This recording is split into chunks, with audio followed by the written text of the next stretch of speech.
Just the notion of the Speaker of the House withholding his support for the nominee of his party, the presumptive nominee, is that a big deal or not?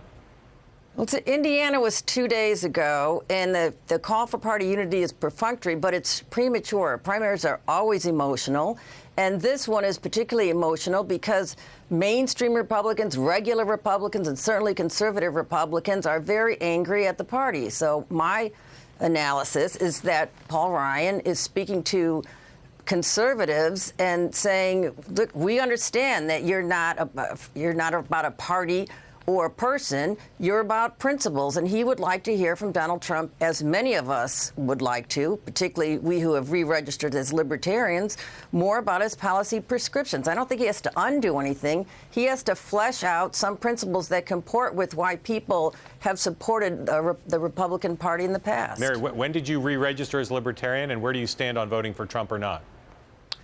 I'm a never Hillary, and I'm a provisional Trump.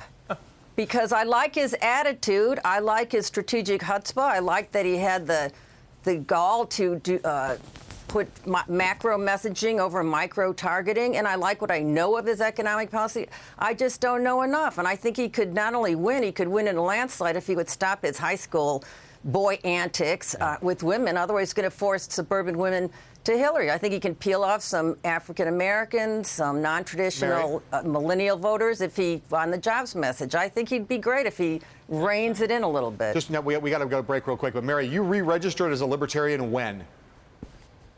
Today. And why did you do that? Because I'm a Republican in the Jeffersonian, Madisonian sense. I'm not a Republican for a party or a person, and the Libertarian Party continues to represent those constitutional principles that I agree with. So you re-registered, at least in part, over the specter of the fact that Trump is now the presumptive nominee. The timing is not coincidental. No, I did not. The timing's not coincidental here, is it? She's trying to steal the headlines away from Paul Ryan. Is there no connection, in your view, between Trump being the presumptive nominee and you're leaving the Republican Party? No connection? I'm not.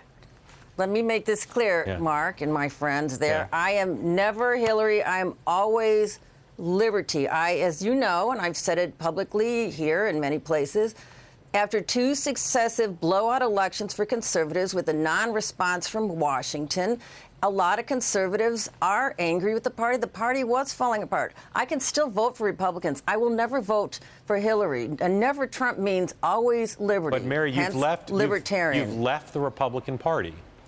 It had nothing to do with Donald Trump. I'm a provisional Trumpster. I don't know enough about Trump. I know like 3 things about his economic policy, and if we know everything we need to know about Hillary and her if your liberal husband left policies. the Democratic Party, would you think that's a big story? I think it would be a juicy story for me, and it would contribute mightily to marital tranquility, I'll say. I don't know if it's a story.